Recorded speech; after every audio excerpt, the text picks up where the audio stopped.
Team 7 is one of the most iconic teams in anime history. Whether it's Team Minato, Team Kakashi, or Team Konohamaru, Team 7 is inherently a legendary squad. So it makes me wonder, what would happen if we subbed in one Team 7 for another and had them face the challenges that the other team did? Specifically, what would happen if we swapped in one team for another during the iconic Chunin Exams? In other words, today we'll be exploring and breaking down Team Minato versus Naruto's Chunin Exams.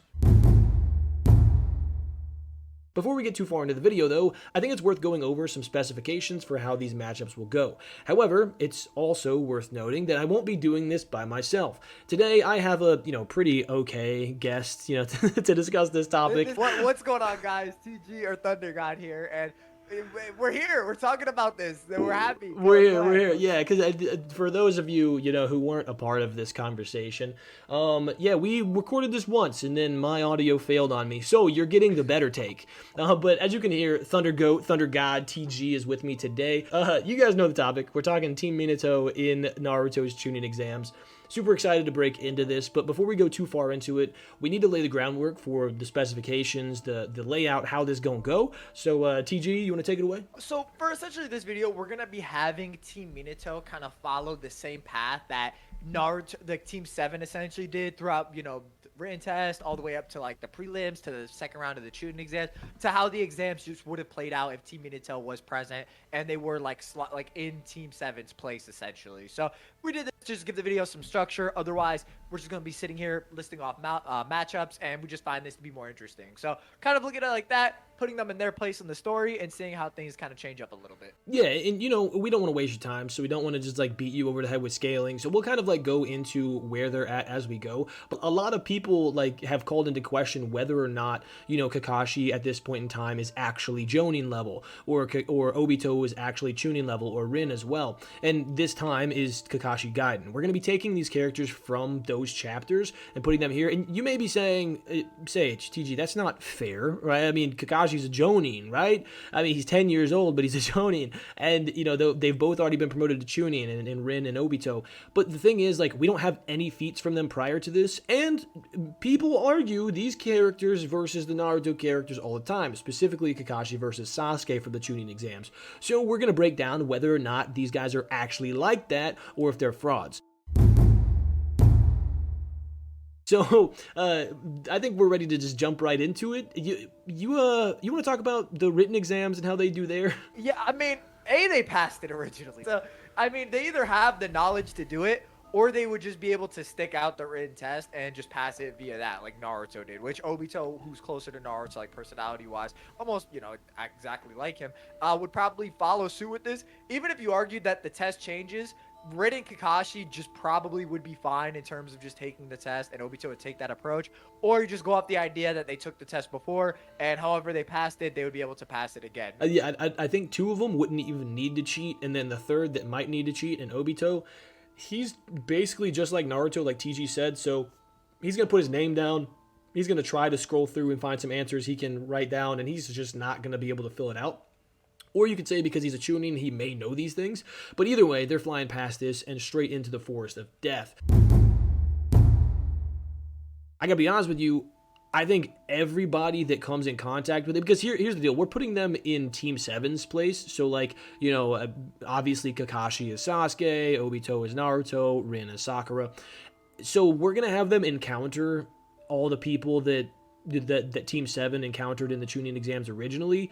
So, like, the imposter, the clones, like, bro, you really think they're doing anything to these guys? Absolutely not, so they should basically fly through the forest of death as well.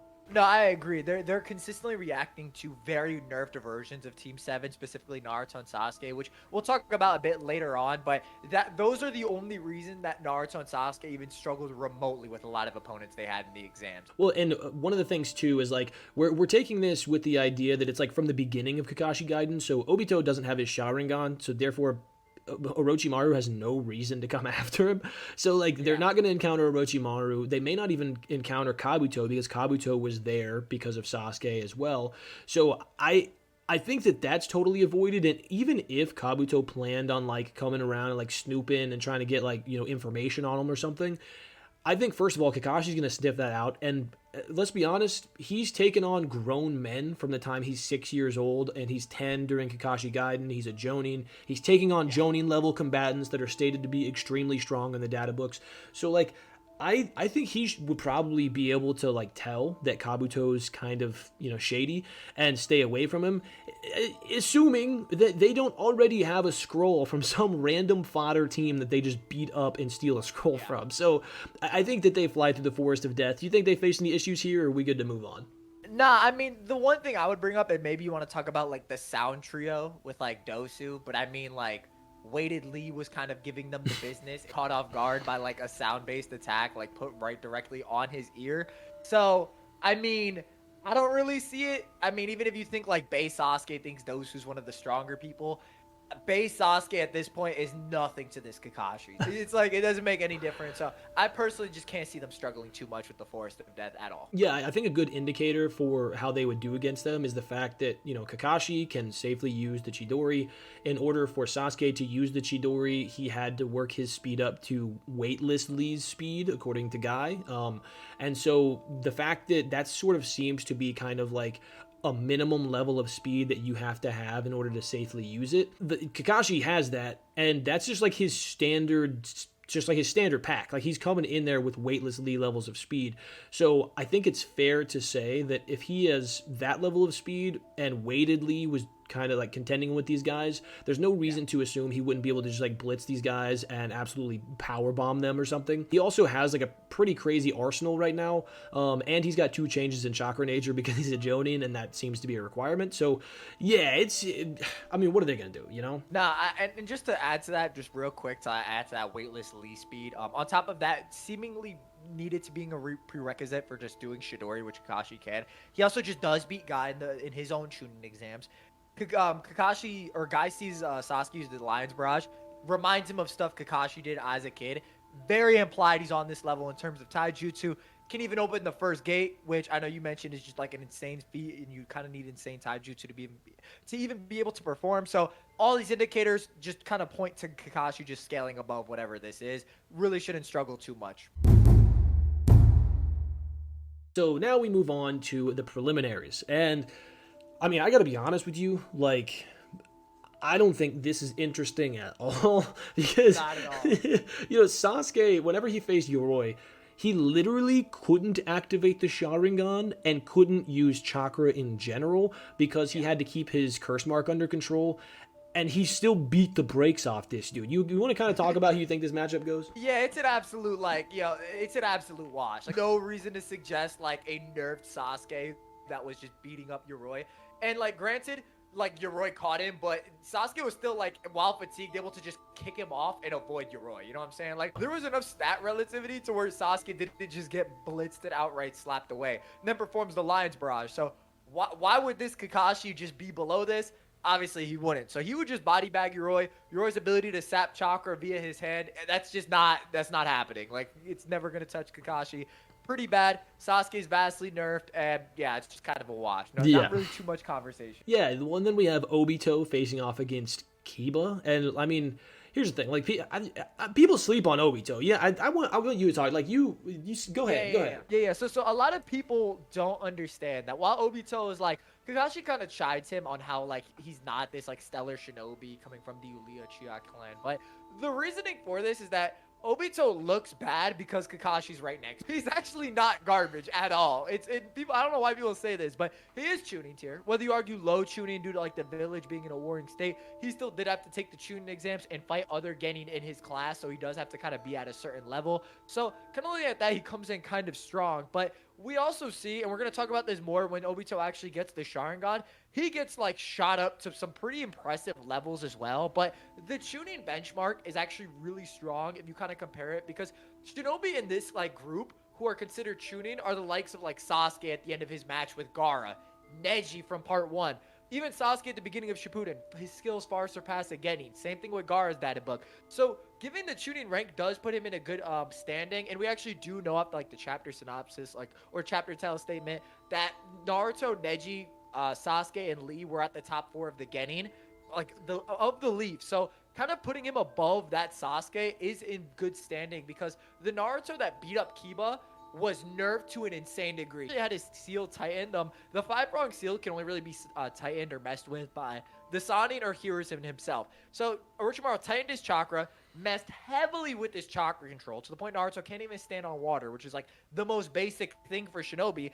And then he's still able to make clones and just beat up Kiba. Even with Kiba's like chakra pills, Fang over Fang, he's not really able to just beat up Naruto. Now, while you could make like different arguments, like Naruto's med slammed in that counter or not, I still think Naruto's nerf vastly outweighs that. And the fact that he was able to perform well against Kiba speaks volumes to what Obito would do. I think he just beat him up in terms of pure physicals. And Obito does have fire style ninjutsu as well, so even like he'd be able to shoot that into the Fang over Fang and just do stuff, or Akamaru could get burned. So again, like he just comes in very strong here, whether from his rank or just like his physicals. Yeah, well, and also keep in mind, I think it's worth noting that, you know, people talk about how, Jonin and Chunin, where there was a lower requirement for them back then because it was a time of war. Yeah.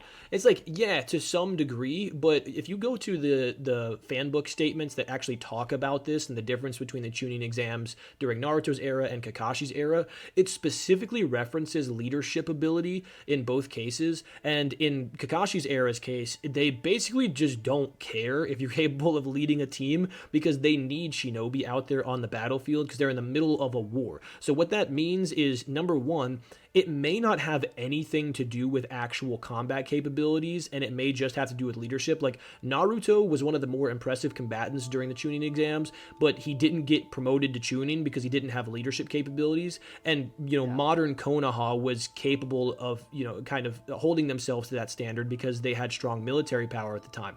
But previously, they were like, we don't care about the leadership ability, we'll put you on a Jonin squad, and you go out there and you just, like, box people up. But that's number one. Number two, when you're a Chunin during the Third Shinobi War, as soon as you get promoted, you head to the battlefield. So this dude had been on the battlefield, like, doing missions, fighting grown humans. So, like, he's got to be in that Chunin tier of power, otherwise he would be dead. So there's really no argument against him at least being low Chunin tier, and that alone puts him above the vast majority of these combatants, especially somebody like Kiba. So I think we can safely move on to the final round of the Chunin exams, where I think it gets a lot more interesting.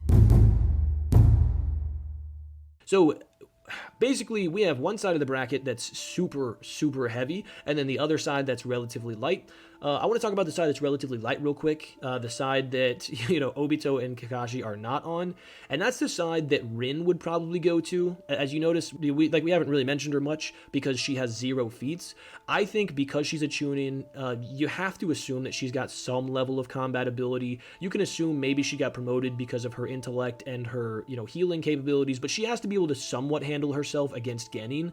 So I think she should beat Ino, who's kind of garbage in part 1, and then move on. But I do think because of the lack of showing, she's probably getting beat up by Tamari in the first round of the finals. So that's why we haven't really mentioned her very much, because it's super simple. But back to the other side, the more important side of the bracket, we've got 2 Goliath matchups here. We have Kakashi versus Gaara and Obito versus Neji. You want to kind of talk about Obito versus Neji and how you think that plays out? Yeah, the Obito versus Neji is interesting because this is where like Obito's like Chunin status does not slide him just above whoever he's fighting, because Neji's also regarded to just be at that Chunin level, have the skills of a Chunin. So kind of looking at that, and you look at pre-Sharingan Obito, all he kind of has is like fireball ninjutsu. Like, there's not really too much, which directly gets counteracted by rotation. It just stated to be in the same league as Gaara's defense. So kind of looking at that, like that should just all get repelled relatively easily by rotation. There's no reason to suggest it would break through. And then once Obito gets in close quarters with Neji, that's even worse, just due to Neji's 64 palms, Byakugan range, all of this stuff. It just kind of like, you can't really make the argument for like Sharingan Obito to necessarily do too much against Neji. It's just like Neji's got all these factors, these good implications. It's just, whereas Obito, just fireball, and then like maybe some like, there's not really anything, Well, I just want to note, like, this isn't to say that Obito is not impressive or strong. Like, we know that there is a direct distinction between Jonin and Chunin, as we talked about earlier. Like, Jonin are stated to be, like, superhuman in the data books. And they obviously, as a casual Naruto fan, we're watching the strongest people in the universe during the main series. So Jonin may sometimes look fodder, but compared to the regular Chunin Shinobi, like they're in a totally different tier. And the fan books actually talk about how the air goes cold and like you freeze up, which is what we actually see with Sasuke whenever he sees Zabuza and Kakashi facing off. Just their pure aura makes this Genin kind of like freeze up. So the fact that Obito didn't look very good against 3 stone Jonin is not really a detriment to his scaling. It just means he's not in that Jonin tier without his Sharingan, So I think that people kind of overplay how bad he looked, and don't consider where he actually scales to, which is kind of that Chunin tier. But like TG was talking about, that doesn't really matter whenever you're going against somebody who A, also scales to that Chunin tier, and B, has a Byakugan that he can, use perception amps with and piece you up. So I agree, if he doesn't have the Sharingan, he should just get like cliffed. But I think what's more interesting is sort of discussing what would happen if he does have the Sharingan. You want to sort of talk about how that changes the fight? Yeah, the Sharingan catapults Obito to a much higher level. He's able to fight evenly with Kakashi against Kako. Now, the difference is Kakashi is nerfed here, but the idea is that Kakashi gets like an eye loss, and he still retains this Jonin tier. But now you have Obito with the Sharingan just being able to fight on par with him, sync up with him, and just fight Kako, and be able to damage him, obviously, with the duo. So, and then he also just does kill another Iwa Jonin, like, outright with the Sharingan. The one who turns invisible, he just completely one-shots him. Granted, you could kind of argue he probably didn't expect Obito to have the Sharingan, but it does kind of propel him, and he does actually evolve.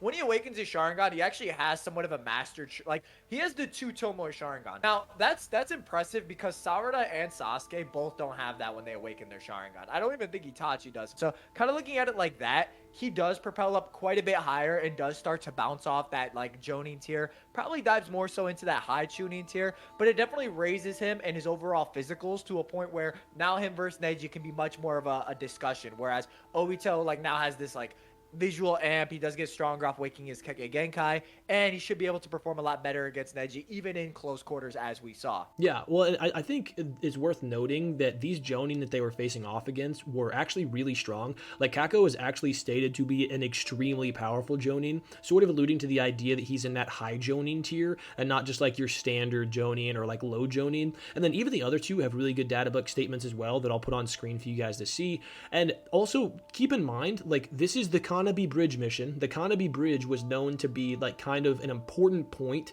where they were moving resources back and forth across this bridge to kind of like, hold this stronghold. So they specifically, the Stone Village specifically put these 3 Jonin in charge of watching over this. So like they're kind of like, they're supposed to be really, really strong. So the fact that Obito isn't necessarily scaling to Kako, like, doesn't necessarily mean he's not in that, high Chunin or even maybe like low Jonin or like special Jonin tier. It just means that these guys are super strong. So don't let it fool you. Like, these guys are not a joke. I do think the fact that he can even react to this guy and kind of, combo up with Kakashi to land blows on him is super impressive and opens the door for you to say, like, okay, if he was Chunin tier before getting the Sharingan and then he gets this massive perception amp that allows for him to compete with guys who are stated to be extremely powerful Jonin, at least to some degree, like, the Neji don't have an argument for being on that level. Like, he gets blitzed by special Jonin, like Hayate. Like, whenever he's going to straight up kill Hinata, Hayate blitzes across the battlefield with all of the other Jonin, covering a shorter distance than the other Jonin did, but is still able to cover more distance than Neji did in a shorter amount of time and stop him. So if that tells you everything you need to know about the difference between, like, even special Jonin who aren't like full Jonin because they don't have the full capabilities of one, and Chunin. So I think that's pretty clear. So basically, if Obito has the Sharingan, he should clear. That perception amp should help him out enough to be able to overcome the Byakugan. If he doesn't have it, then the Byakugan's too much. But what do you think happens on the other side with Kakashi and Gaara? I mean, I'm a Kakashi guy, so I don't want people to think I'm just hyping him up on this video. I want you to tell him. Yeah. I want you to tell him. Yeah, it's pretty bad what Kakashi does to Gaara, man. Beating him up, like, combo, he's going to make what Sasuke did look PG-13. So essentially, right, what you need to understand is we established Kakashi should scale to these, like, Lee levels of speed, right? He has those taijutsu capabilities, and he needs them to be able to do Shidori, right? So Gaara is not going to be tagging him with this sand. That's pretty easy to see.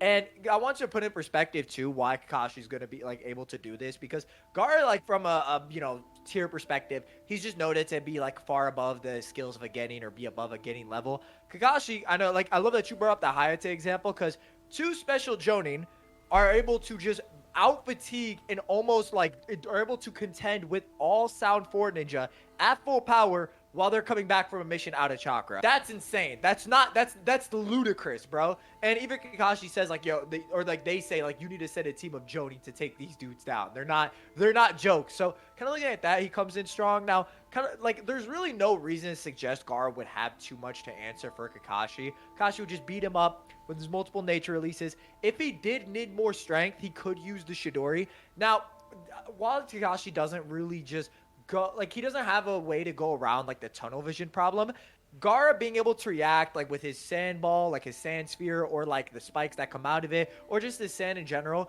presupposes that Kakashi Chidori and Sasuke's move at the same speed, which they probably don't. Kakashi's probably just stronger and able to move faster. That's probably the case. Or if they did, Kakashi would just use it earlier on. But the Sand Sphere tactic is very unlikely. That was more so coming about because Gaara tried to use Shikaku.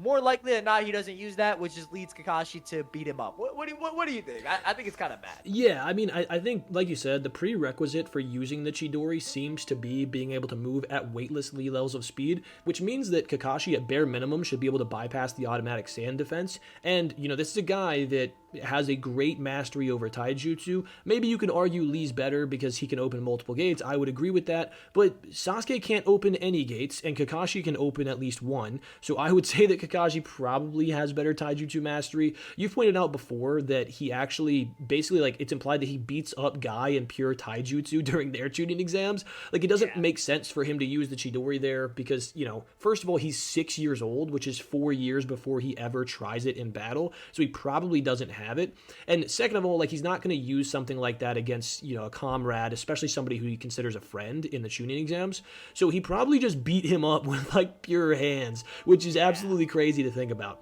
So, I mean, I think he probably just juggles this Gaara. And again, the difference in speed between a Chunin level combatant like Neji and a Jonin level combatant like Kakashi is actually massive. And the fact that like Neji is sort of in that same tier with a lot of these guys, kind of implied to be on that same level with the likes of Sasuke, with the likes of Lee, with the likes of Gaara, like they're all kind of narratively compared, just tells me all I need to know about where Kakashi would scale in comparison to them. So he should be able to just like dash around, get behind the sand defense, box him up. And he also, like, even if he doesn't want to use the Chidori, if he gets behind this dude, he does have the Rasengan in his back pocket. Like, we know he mastered the Rasengan before he created the Chidori because he created the Chidori since he couldn't apply Lightning Release to the Rasengan.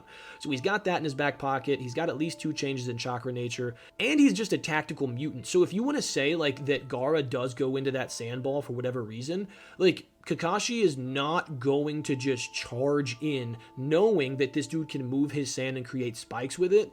So, I mean, he either just waits him out or he starts firing fireballs at him. He does something. So, at the end of the day, I think it ends before the ball defense can even come into play. One thing I would add to is, and this is something I like to use for like talking about Kakashi being at these Jonin levels, is that if you look at the generation, like Naruto generation's cutscene, which is the cutscenes are noted to be like they're noted to be canon, at least to the anime, or that was the implication when making them. So you can argue this is cap, but I just do think this is a good supplementary point to what we were saying, and that in this cutscene, Minato outright just states that Kakashi, like when he's fighting Kakashi during the bell test, he does cap him at a Jonin level. Like, so he pretty much puts Kakashi at a Jonin level, and even in Minato's own mind, which again just adds to what we were saying, where even though you could argue the state of the village, it's not really as consistent. Like, Kakashi's just as strong. So just to like add that in. Yeah, well, and also, like TG was alluding to, he should have a faster, stronger Chidori because,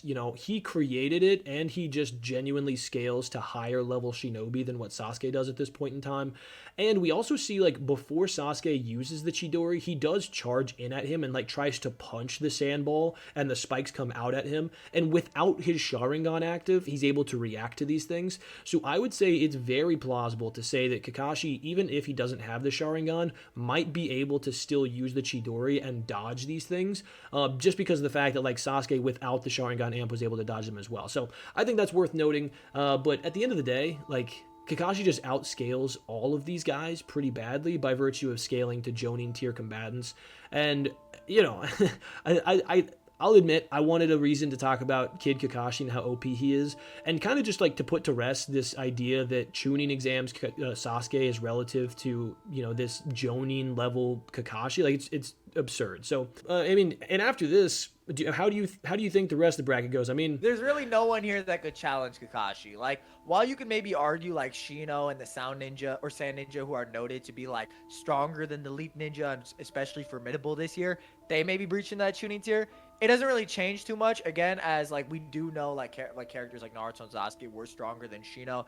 And even if you argue, whether you argue Shino, Tamari, or Kankuro, none of those are really going to be too much of an issue for Kakashi. You know what I'm saying? And whether it's Obito or you know, Obito, who's only a rival to like nerf Kakashi, or you know, Neju comes out on top, Kakashi just absolutely annihilates both those fighters. Not really too much discussion to be had on those points. No, I think that's totally fair. Like, Neji's super impressive. Obito's really impressive with the Sharingan, but they're not quite on that Jonin tier of combatant. So I think just because of that gap, Kakashi should have the edge. And, you know, at the end of the day, he's also just got a crazy arsenal. He's got, you know, 4 years of wartime experience. Like I said earlier, Chunin were just, like, sent straight to the battlefield at that point in time, and he became a Chunin at 6. So the fact that he's 10 years old here and, you know, has the Rasengan, the Chidori, 2 changes in chakra nature, you know, weightless Lee at a bare minimum levels of speed. He's just in a completely different tier. I wish that we had feats from him during the Chunin exams, because then maybe we could just use that version of Kakashi, but we don't have that, unfortunately. So, you know, we're putting a Jonin against Genin, and it's just not fair. But yeah, well, I think that's the video. So thank you guys for watching all the way to the end. If you enjoyed it, make sure to leave a like, maybe hit that subscribe button, you know, if you don't hate orphans or something. And if you've been living under a rock and you haven't subscribed to TG, head over to his channel. He's always putting out banger content. He's one of the GOATs, so make sure you guys subscribe to him. And you got anything to add before we go? Nah, man, it's just that we had to come out here and let dudes know. Can't really say too much on the go, but yeah, that's pretty much it, man. You know, I got to bring TG in here to let you guys know that I'm not just in here giving that hot tool, you know, like we're they're like he's actually that cracked. Like, it's not really that questionable. I 100% agree with you. Totally. All right, bro. Well, thank you guys so much for watching all the way to the end. Thank you, TG, for joining me. And until next time, have an awesome day.